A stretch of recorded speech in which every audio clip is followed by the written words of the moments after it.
I think this season, I think the top 6 is probably a bit too hard to get this season, I'd say. Such a poor start on 10 points at the moment. You look at the top 6 at the moment, maybe hard to get in this season. But I think just for Steven Gerrard to start getting better out of the players that they've got. Last season, Aston Villa were probably second, third best clean sheets.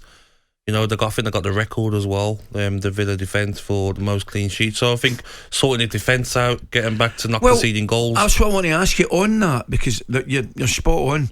I thought that one of the strong points clearly was Villa defensively. I really like the goalkeeper. Yeah. But I think he's maybe just made, as happens with all goalkeepers, he's maybe made 1 or 2 errors. Yeah, Mings hasn't been in the side. Mm-hmm. Are these factors? Yeah, 100%. Obviously? I think since Martinez has come to Villa, he's been outstanding. But I think, like any keeper, you've seen him with David De Gea, they have the moments. I think Martinez, a few goals recently, especially the Declan Rice one recently, I feel like he should have saved. Yep. He'll know he should have saved it. But he's got loads of credit in the bank, Martinez, so I'm not worried about him. But that's what Steven Gerrard want to do. We want to get back to not conceding goals, because he's got players in that team that can score goals. Watkins, Bailey, El Ghazi's there, Buendia as well. But I think he just needs to go in there, get these players playing, get the new signings firing, and just try and finish the season top 10. I think Aston Villa fans will take top 10 at the moment. Then next season, push on again. Maybe be able to bring in a couple of players. Maybe, change a couple of players. Probably get rid of a few players. And start looking to get Villa into that top 6. That's where the owners want. Yeah. They're bringing Gerrard in. That'll be the plan over the next 2-3 years, challenging to get into European places. Gabby, it's funny because somebody sent me a message last night, and probably in modern day football, I don't think it will happen again. Do you think you'll ever see Aston Villa with a manager and a captain that were real supporters of the football club?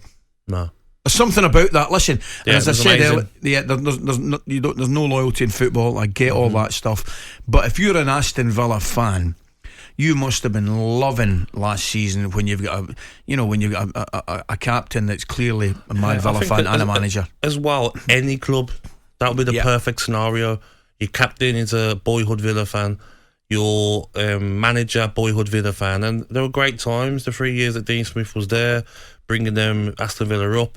I was at that game. That game at Wembley was brilliant. Keeping them up as well, and then last season, such a good season. So that's what disappointed me the most. Yes, Jack left, and I thought it was the right time for him to go and express himself. But the manager, for me, had so much credit in the bank. What he's done for the club. That's what I thought. To just, a few results go in a bad way. Yes, 5 defeats is not good for any manager, but it wasn't panic stations time.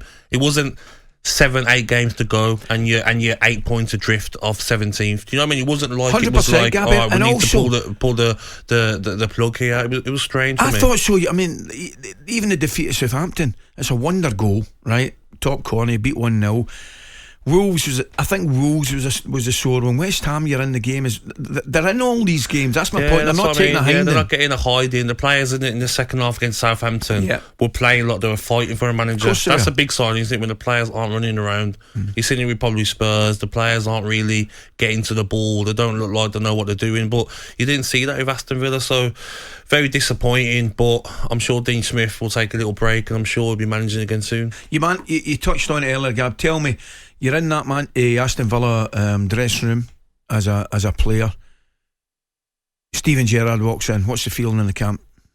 The feeling's like, wow. I'm thinking to myself, Steven Gerrard. Especially me being English. Yeah, absolutely. Growing up, watching Steven Gerrard, the passion he had for his club Liverpool, the passion he had for England. It's respect straight away. It's like, all right, it's time to work. It's time to get in his team. I want him to like me. I want him to want to play me. I want him to want me to be in his plans. Do you think? Do you know what I mean? Do you think we'll see what we see, and it's bizarre, and we've spoke about it 100 times? New manager, completely different reaction from the players. Yeah, they'll be flying out the blocks. But isn't it amazing? Isn't it a new face in the dugout, and all of a sudden players get results? It happened with Tim Sherwood when Lambert got sacked, and Tim Sherwood come in, and obviously what happens is that you might get 7 or 8 players that aren't really getting a chance, or maybe not in the team, not on the bench. When a new manager comes in, you've got maybe 21, 22 players training the first team, and everyone's kicking each other, everyone's flying around because it's a clean slate for everyone. Yeah. Just because you started under the last manager don't mean you started under the new manager.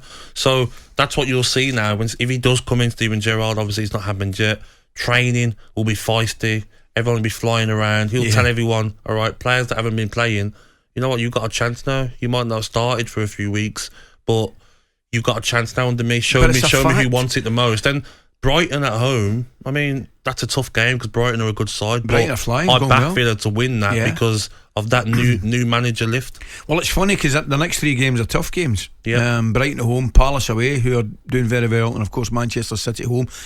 But just to back up what you said, I can still remember Graham Souness coming into Rangers 19, whatever it was, I think 86, and he came in as a player manager. Yep. And the level and the standard of training, Gab, we just went through the roof. Crazy, isn't it? Just went through the roof.